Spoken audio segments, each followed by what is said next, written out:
Bonjour et bienvenue en direct sur le plateau de Crime et Faits divers, la quotidienne. Et tout d'abord, au nom de toute l'équipe, je vous présente nos meilleurs vœux pour cette année. Je n'ai pas souvent l'occasion de le dire ici, mais vous avez fait de cette émission un énorme succès. En quelques semaines seulement, nous sommes régulièrement la première chaîne de la TNT en France à cette heure-là. Alors merci, et je voudrais avoir une pensée toute particulière pour ces dizaines de familles de victimes qui nous font confiance jour après jour. Nous tentons de les aider le mieux possible et je suis très fier de présenter chaque jour la seule émission en direct qui donne la parole aux victimes et à leurs proches. Chaque jour, sur Énergie 12, je vous raconte donc des histoires vraies, aussi fascinantes que bouleversantes, et nous les décryptons avec nos experts et nos invités, parce que la réalité sera toujours plus forte que la meilleure série télé. Voici le sommaire de ce premier numéro de l'année de Crime et Faits divers. Les premiers mots de Stéphanie et Grégory Gay dans l'affaire Daval. Le beau-frère et la sœur d'Alexia étaient en direct hier sur BFM TV et c'est la première fois qu'ils parlaient depuis les nouveaux aveux de Jonathan. Ils ont raconté comment s'est passé le premier et seul face-à-face avec Jonathan, le meurtrier présumé. Je vous rappelle que Jonathan accusait jusque-là Grégory d'avoir lui-même tué Alexia et parlait d'un accord familial pour garder le silence. Vous entendrez dans un instant Stéphanie et Grégory Gay. En avril 2017, Bénédicte est retrouvée morte à son domicile de Pont-Sainte-Maxence, dans l'Oise. Son compagnon l'aurait découverte inanimée sur le canapé en rentrant du travail. Le corps sans vie de son chien gisait également à ses côtés. L'autopsie révèle une importante quantité d'alcool dans le corps de Bénédicte et l'enquête conclut à une mort accidentelle à la suite d'une chute. Mais fait étrange, le visage et le corps de la quinquagénaire présentaient des hématomes dus à des coups portés avant sa mort. Depuis le drame, Sylvaine, la sœur de Bénédicte, est persuadée qu'il ne s'agit pas d'un accident. Elle est convaincue de l'implication du compagnon de Bénédicte, qui était un homme violent. Mais pour le moment, cet homme qui présente un alibi n'a jamais été mis en cause. Sylvaine sera avec nous en direct. À 13 ans, il a été tué et démembré pour un téléphone portable. C'est la terrible histoire d'Alexandre. À Pau, cet adolescent rentre chez son père à vélo quand il disparaît soudainement. Un appel à témoins avec la photo d'Alexandre est diffusé aux quatre coins de la ville et des recherches sont menées sans succès. Jusque 3 semaines plus tard, un fémur humain est découvert en bordure d'une rivière. Il s'agit bien de celui d'Alexandre. Le reste de son corps sera ensuite découvert sous une digue. Comble de l'horreur, Alexandre a été sauvagement agressé, puis découpé en morceaux, simplement car il aurait résisté au vol de son téléphone portable. Et dans le journal des faits divers de Mathieu Jabot, nous reviendrons sur l'ouverture du procès du cardinal Barbarin, poursuivi pour non-dénonciation d'agression sexuelle sur mineur, procès qui s'ouvre cet après-midi. Et pour analyser avec nous ces histoires, nos experts de Crime et Faits divers, la quotidienne qu'on est heureux de retrouver aujourd'hui. Maître Delphine Meillet, bonjour. Merci d'être avec nous, avocate pénaliste, pour nous expliquer l'aspect judiciaire. Le docteur Stéphane Clerget, bonjour. Bonjour, bonne année. Bonne année, pédopsychiatre pour comprendre les rouages psychologiques de chacun. Et Charlotte Durand, bonjour. Bonjour. Spécialiste des faits divers et rédactrice en chef de cette émission qui a travaillé sur ces dossiers. C'est un véritable document que vous allez découvrir pour commencer cette émission. Il s'agit du témoignage de Grégory Gay, le beau-frère d'Alexia Daval. Hier, pour la première fois, il s'est exprimé en direct chez nos confrères de BFM TV. Pour la première fois, car il n'avait jusque-là jamais raconté ce qui s'est passé dans le bureau du juge quand il s'est retrouvé juste avant les vacances de Noël face à Jonathan Daval. Ce même Jonathan qu'il accusait depuis plusieurs mois d'avoir tué Alexa. Le 7 décembre, Grégory Gay se retrouve donc dans le bureau du juge face à Jonathan Daval, qu'il accuse de meurtre. Et d'abord, il faut noter que Grégory revoit Jonathan pour la première fois après des mois d'emprisonnement. Jonathan, ses avocats nous l'avaient décrit comme étant affaibli, amaigri. Bon, après, j'ai pas trouvé qu'il était physiquement fondamentalement changé par rapport à ce que j'avais connu. Par contre, c'est vrai que j'ai vu un garçon en absence totale d'émotion, en tout cas vis-à-vis de nous. Voilà. Voilà, un garçon sans aucune émotion, dit-il. Avec nous pour en parler, Laurent Monté. Bonjour Laurent. Merci d'être avec nous. Vous êtes criminologue et on suit avec vous cette affaire Daval depuis le début dans cette émission. Alors c'est vrai que ce face-à-face est intéressant parce que on voit que Jonathan accusait Grégory d'être le meurtrier. Il se retrouve face-à-face dans le bureau. Et la première réaction de Grégory, c'est de dire qu'il a en face de lui un Jonathan sans aucune émotion. Ça vous surprend ? Non, il avait préparé cette carapace pour maintenir sa version du complot. Et sans doute que si la belle-mère n'avait pas embrayé sur la faille psychologique qui allait le déstabiliser finalement, je pense qu'il aurait sans doute, il serait resté sur ses positions. Mais c'est très dur quand même, parce que c'est pas la même chose de dire à un juge, c'est un tel qui a tué, en l'occurrence c'est Grégory qui a tué, et puis de se retrouver face à ce Grégory, et de lui dire, mais oui, c'est toi qui as tué. C'est quand même psychologiquement, il faut être très très fort. Il faut être très fort, et on sent même dans la manière dont Grégory le raconte, qu'il y a une forme de vraie confrontation entre les deux. C'est-à-dire une forme, vous voyez, de défi. En disant, voilà, moi je te dis que c'est ça, et puis Grégory dit, voilà, je vais aller te chercher, et maintenant c'est pas comme ça que ça s'est passé. Et on sent bien le face-à-face. Ils se sont regardés dans les yeux aussi. Très important, il est bien dit que ces deux-là se sont vraiment, cherchés et confrontés en visuel, pour que dire, voilà, toi tu vas céder ou tu vas pas céder, j'y vais pas, alors qu'il a, au contraire, dévié un petit peu le regard vis-à-vis d'autres personnes, en tout cas les autres personnes qui étaient parties dans la pièce. Donc il y avait une vraie confrontation, au sens propre, judiciaire, mais une confrontation psychologique. Alors justement, ce que vous dites, c'est Grégory qui le raconte. Il a raconté ce moment très fort où dans le bureau du juge, il a interpellé directement Jonathan Daval pour lui demander s'il maintenait sa version qui, à ce moment-là, je vous le rappelle, est donc que Alexia a été tuée par Grégory et que ce meurtre est couvert par toute la famille. Je lui ai demandé directement, je l'ai interpellé, je lui ai dit tu maintiens ta version, et il s'est tourné vers moi assez froidement et il m'a dit oui, je maintiens ma version. Sa version du temps que vous avez tué Alexia. Oui, voilà, et je lui ai dit tu te rends compte que c'est quand même peut-être une des dernières chances que tu as de raconter la vérité. Il a pas réagi à ça. Voilà. Qu'est-ce que vous ressentez à ce moment-là? Ça doit être extrêmement difficile. Oui, après c'est vrai que pour moi, j'attendais pas de miracle de cette confrontation. Je savais que vis-à-vis de moi ou de Stéphanie, il allait pas forcément réagir. Et c'est ce qui s'est passé. C'est effectivement ce qui s'est passé à ce moment-là du face-à-face. Vous savez qu'après les choses ont basculé, on va y revenir. Docteur Stéphane Clerget, vous êtes psychiatre. C'est vrai que c'est une force quand même de pouvoir résister au mensonge.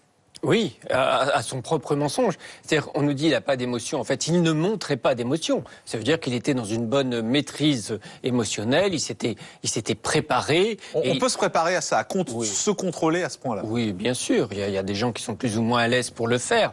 Mais la maîtrise émotionnelle peut appartenir à n'importe qui. Mais je vous coupe un instant parce que c'est étonnant, parce que le Jonathan Daval que nous on connaît sur les images, puisqu'on n'a pas les images bien évidemment de ce qui s'est passé dans le bureau du juge, mais le Jonathan Daval qu'on connaît, c'est celui qui prend la parole à l'enterrement de sa femme, qui est effondré, qui est en larmes, que son beau-père est obligé de soutenir.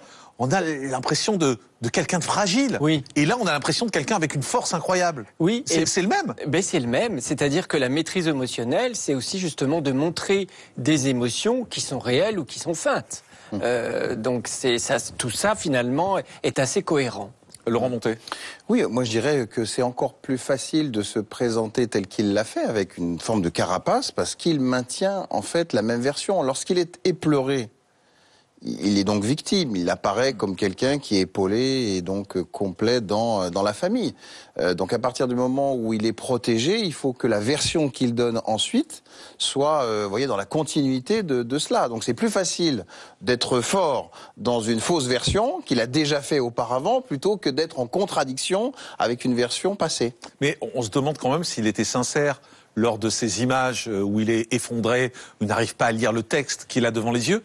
Il était sincère, d'après vous? Écoutez, mon intime conviction, c'est qu'il était très partagé. Voilà, je pense qu'il y a une partie de lui-même qui aimait Alexia et qui, l'a dépassé le jour des faits d'un point de vue strictement passionnel. Il était allé trop loin et sans doute l'a-t-il regretté intimement. Maintenant, d'un autre côté, pour assurer sa défense, les intérêts en jeu, et l'a-t-on évoqué 1000 fois ici, le fait que c'était très difficile pour lui d'admettre devant une famille qu'il avait adopté, qu'il avait vraiment aimé, la relation même, la faille où il va se confesser, c'est parce que cette mère, il y avait forcément une relation préalable entre ces deux-là pour qu'elle parvienne à le faire céder. Sinon, elle ne serait pas parvenue à le faire céder. Et donc cette relation affective-là, authentique, c'est le nœud ou le cœur de la confession. Alors finalement, vous le savez, Jonathan Daval a craqué face à la mère d'Alexia quand elle lui a présenté une photo de sa fille, une photo de son chat. Mais pour la première fois hier, on a appris ce qui s'est vraiment passé dans ce face-à-face entre la mère d'Alexia et Jonathan. Et on a découvert un fait étrange. En réalité, pendant toute la confrontation, Jonathan a maintenu sa version du complot familial et il n'a craqué qu'à la fin, une fois qu'il avait fini de s'expliquer avec la mère d'Alexia. Écoutez, c'est Stéphanie Gay, la sœur d'Alexia, qui le racontait hier sur BFM. Quand même a maintenu cette théorie du complot pendant tout le temps de cette confrontation.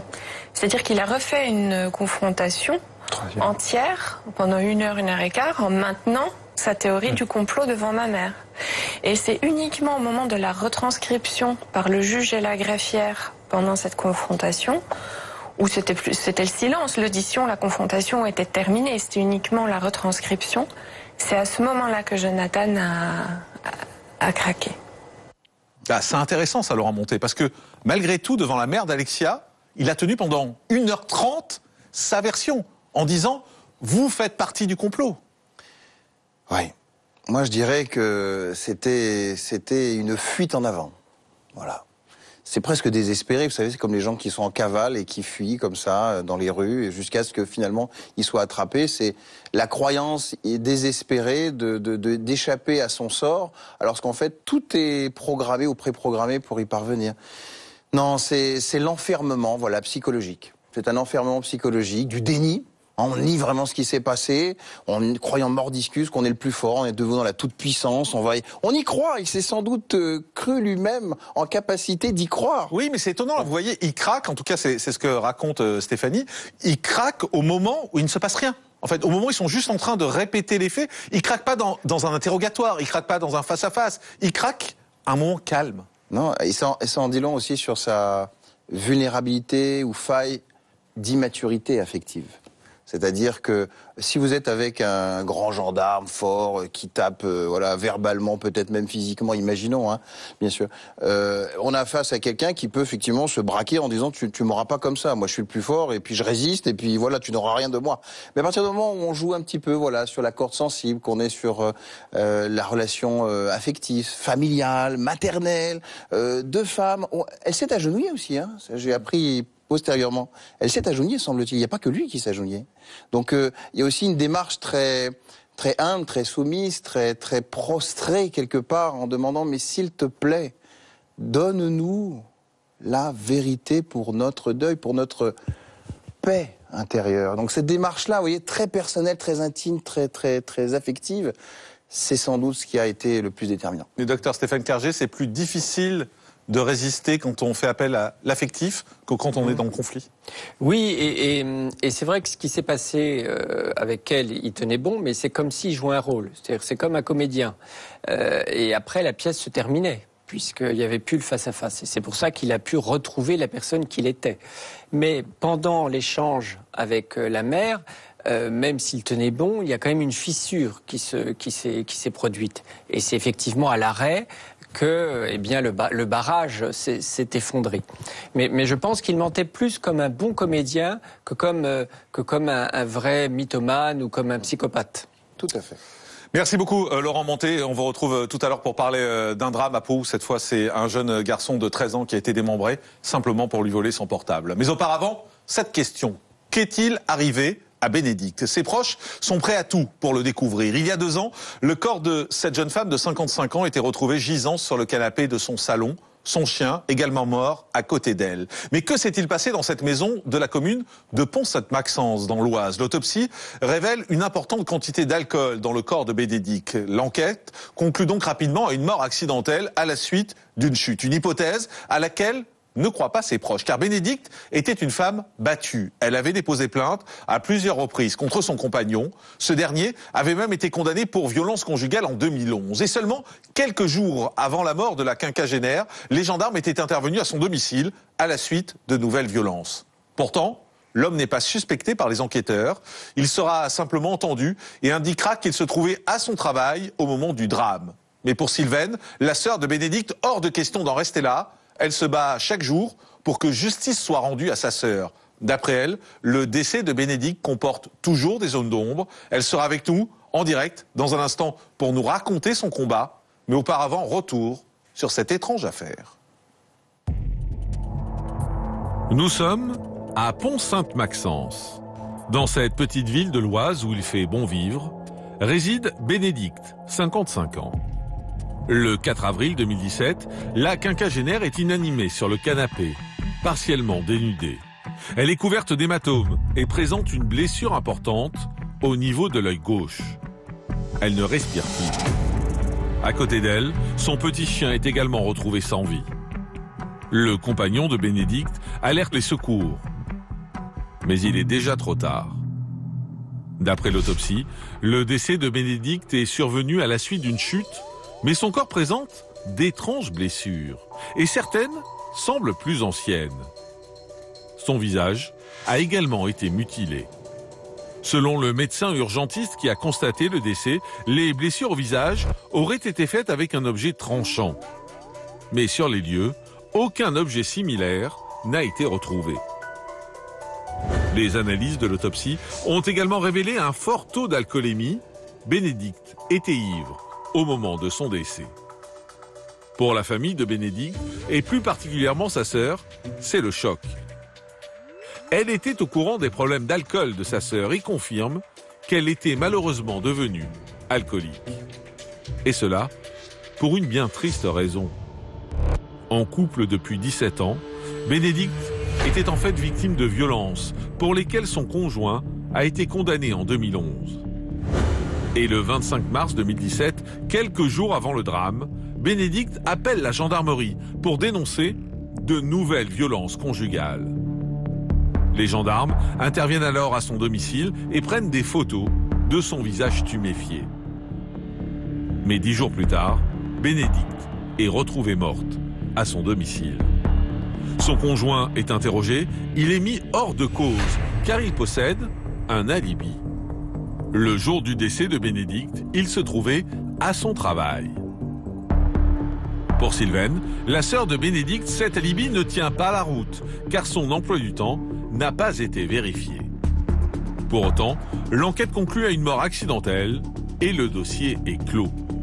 Une décision inacceptable pour Sylvaine. Selon elle, l'enquête n'a pas été faite en profondeur. Et les enquêteurs se sont arrêtés sur le taux d'alcoolémie révélé par l'autopsie. Elle se bat aujourd'hui pour que justice soit rendue à Bénédicte. Alors, qu'a-t-il bien pu se passer ce 4 avril 2017 ? Bénédicte est-elle morte à la suite d'une mauvaise chute sous l'emprise de l'alcool ? Ou son compagnon a-t-il quelque chose à se reprocher ?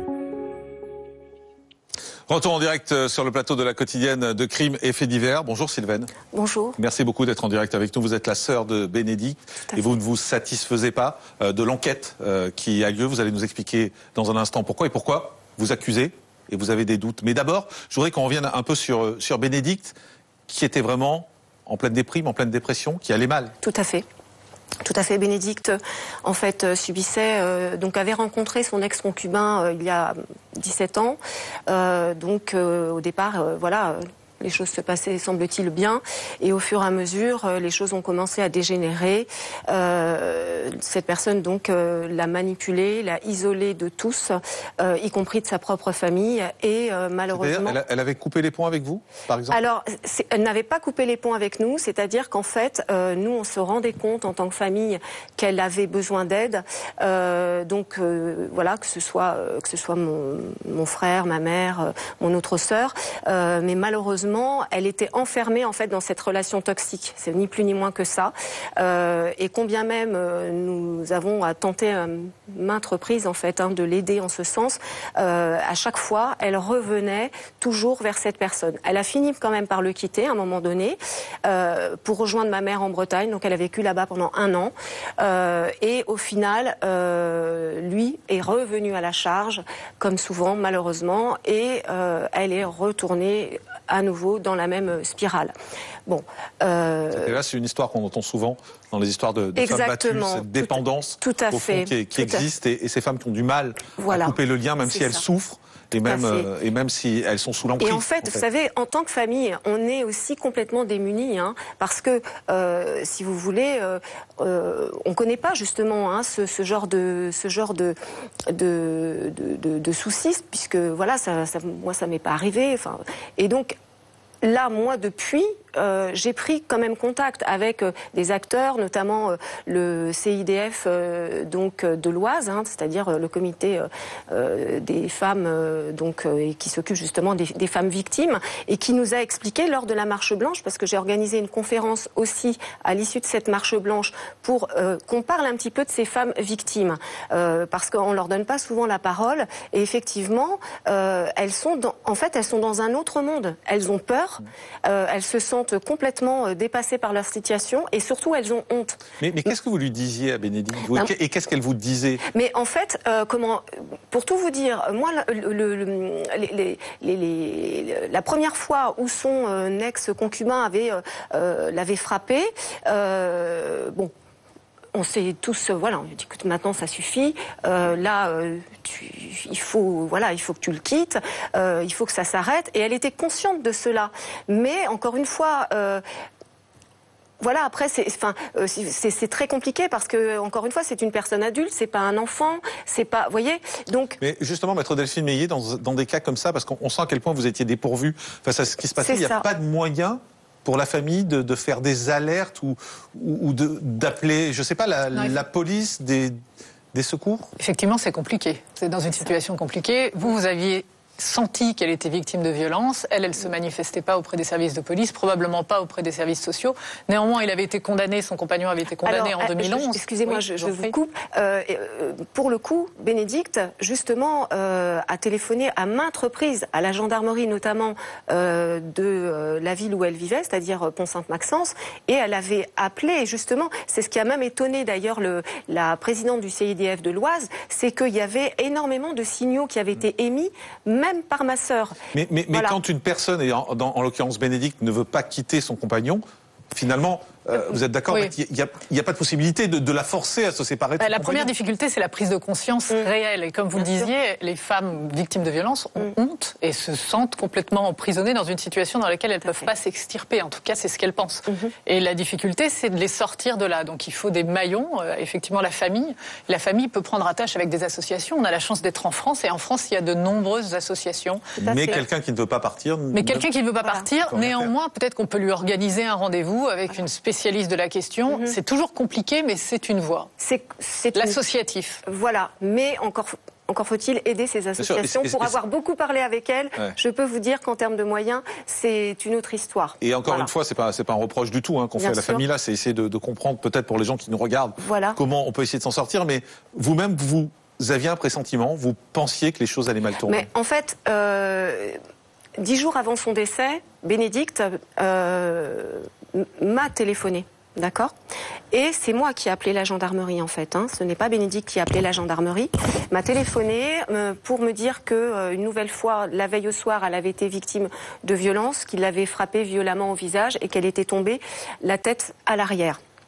Donc, ce à quoi j'ai répondu. Elle m'a expliqué aussi qu'elle était séquestrée depuis des mois, sachant qu'elle ne pouvait plus utiliser sa voiture puisque lui-même prenait son véhicule. Ça a été confirmé d'ailleurs par la suite.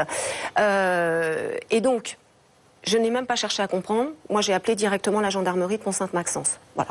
Comme ça, les choses étaient claires. Si elle est séquestrée, là, la police doit intervenir. Alors, parce qu'on est au-delà de la violence, là. Une séquestration, c'est quelque chose de différent. Tout à fait. Et c'est un petit peu ça le souci. C'est-à-dire que, encore une fois, les signaux que Bénédicte a apportés sur plusieurs années, c'est-à-dire par des certificats médicaux avec ITT, par des rapports médicaux des services des urgences.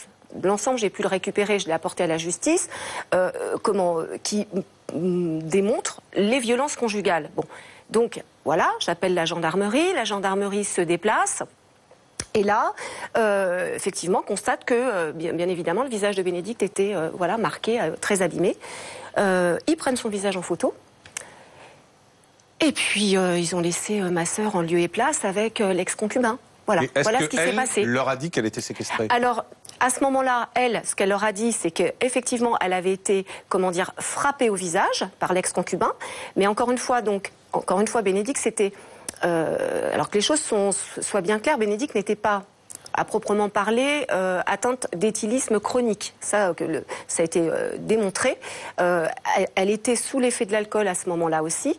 Mais par contre, elle était tout à fait lucide, hein, puisque, je vous dis, elle a cherché à joindre un certain nombre de personnes ce jour-là, dont moi, et où elle a bien expliqué sa situation. De la même façon, elle l'a bien expliqué également aux gendarmes.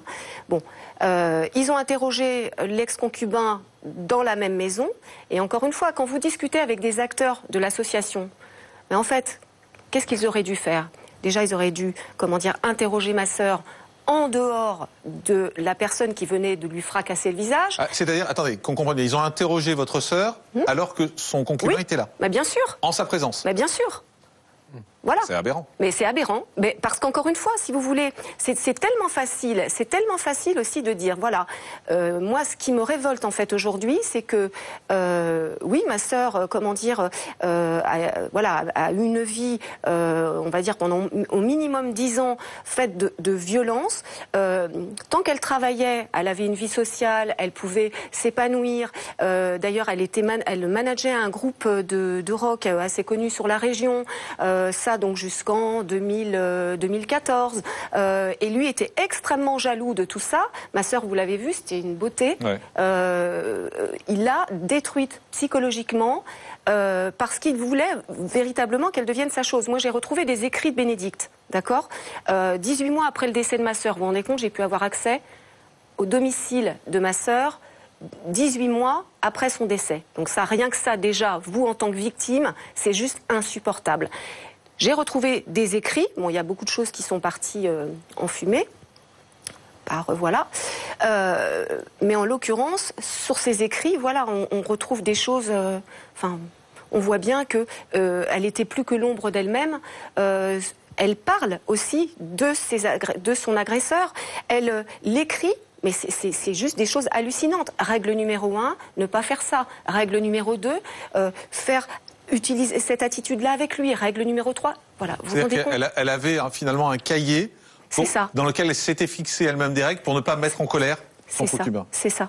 Et surtout pour essayer de contrer finalement son machiavélisme. Hein, parce que quand vous voyez cette personne, vous savez, moi, je vais vous dire... son ex-concubin, lorsque elle nous l'a présenté, on avait absolument... C'est quelqu'un d'intelligent, attention, hein, c'est pas quelqu'un... c'est pas le loupard du coin, comment non et donc, je n'avais, que ce soit d'ailleurs même avec le reste de ma famille, on n'avait absolument aucun problème avec cette personne. À partir du moment où il a fracturé le bras de ma sœur par torsion et que là, au final, les choses se sont accélérées dans la violence, les rapports n'étaient plus les mêmes. Sylvaine, comment vous avez appris la disparition de votre sœur ? Alors, la disparition de Bénédicte, en fait, écoutez, malheureusement, j'ai ma maman de 80 ans qui vit en Bretagne. J'étais en train de faire mes courses, tout bêtement, qui m'appelle aux environs de 19h30 pour me dire, complètement paniquée, vous l'imaginez, Béné est mort, Béné est mort, Béné est mort. Je dis, écoute maman, calme-toi, qu'est-ce qui se passe ? Elle me dit, non, mais tu te rends compte ? Donc là, elle me dit que l'ex avait appelé ma mère, donc l'avait appelée, en fait, directement, pour lui dire, oui, les détails, des détails affreux, le chien l'a bouffé, parce que bon, dans la découverte du corps de Bénédicte, et c'est là aussi toute l'horreur de la situation, c'est que non seulement Bénédicte est décédée, et c'est avéré donc d'un extrême, d'un violent. C'est ça, violent, traumatisme crânien, qui a entraîné un hématome sous-dural, d'accord, et elle avait également 3 fractures de côte au niveau de l'arc antérieur, c'est-à-dire que Bénédicte, en fait, est tombée sur le côté droit de la tête, donc qui a provoqué, en fait, son décès, d'accord, et en même temps, d'après le rapport d'autopsie, est tombé sur l'arc antérieur, c'est-à-dire l'arc antérieur des côtes, donc la 2e, 3e, 4e côte qui aurait fracturé, en fin de compte, ces 3 côtes, d'accord ? Et en plus, on l'a retrouvée, donc agenouillée devant son canapé, le visage posé sur son canapé, la partie du visage découverte mutilée, notamment l'œil mutilé. Ça, c'est d'une violence, vous ne pouvez pas vous imaginer. Et ensuite, le bas de son pantalon légèrement baissé. Voilà. Et avec une hémorragie massive, en fait, voilà. Donc, moi, ma mère m'appelle. l'ex-concubin, effectivement, décrit ce que je suis en train de vous dire, en fait, à ma mère de 80 ans à distance. Et à côté, il y avait le chien? Et alors, donc, le chien n'était pas à côté. Non, le chien n'était pas à côté. Mais il était mort aussi?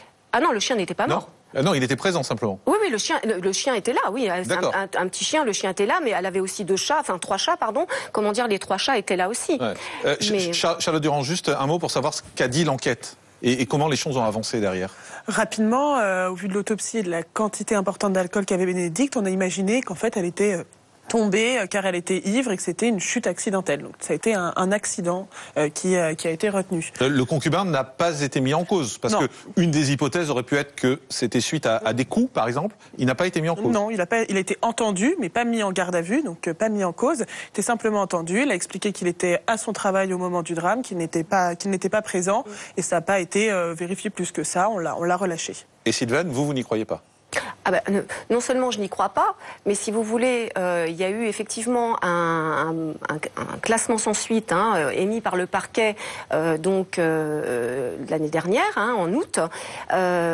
Donc suite à ça, vous imaginez, nous, le choc que cela a été pour nous, parce que au vu des blessures, Bénédicte présentait plus de 35 hématomes sur l'ensemble du corps, en plus du reste.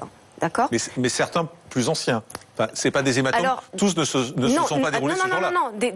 Oui, des hématomes anciens, des hématomes récents, mais c'est pour vous montrer le contexte de violence qu'elle subissait au quotidien. Bon. Voilà. Non, mais ma question, c'est vous ne croyez pas à l'accident, pour être clair? Non, mais c'est impossible, parce que, si vous voulez, aujourd'hui, mon avocat, donc Maître Zajac, on a fait des demandes quand même très précises. Ce qu'il faut savoir, donc voilà, c'est ça, je vais reprendre un petit peu le fil de ce que je voulais dire, c'est que finalement, le dossier a été classé sans suite, et moi, je me suis battue, ainsi que ma famille, d'ailleurs. Il y a eu 2 plaintes de déposées, avec constitution de partie civile auprès du doyen des juges d'instruction, qui a été validé, c'est-à-dire que, en fait, depuis janvier 2018, un juge d'instruction a été saisi, d'accord ? Et donc, il y a une enquête judiciaire en cours. Il y a des actes qui ont été demandés, des actes qui ont été, des ordonnances aussi émises par le juge qui est saisi de l'affaire. Aujourd'hui, le juge qui est saisi de l'affaire a fait ce qu'on appelle une demande de commission rogatoire auprès donc d'une autre gendarmerie, enfin qui est juste à côté, à Senlis, pour aller étudier justement le fameux emploi du temps qui n'avait pas été fait. Ça paraît aberrant quand même. Voilà. Paraît aberrant que l'emploi du temps quand même d'une personne qui est très concernée, qui peut être suspectée à un moment, ça paraît aberrant que cet emploi du temps n'ait pas été vérifié dans les semaines, au moins. Ça me paraît pas possible. En fait, ça me paraît pas possible. C'est une telle négligence que ça me paraît pas possible. Voilà. Peut-être qu'il manque un acte dans la procédure, peut-être qu'il manque certains éléments, ça me paraît pas possible. Et par ailleurs, tout à l'heure, vous parliez du fait qu'elle avait été entendue par les policiers chez elle avec son compagnon à côté, mais ça c'est une faute gravissime de la police.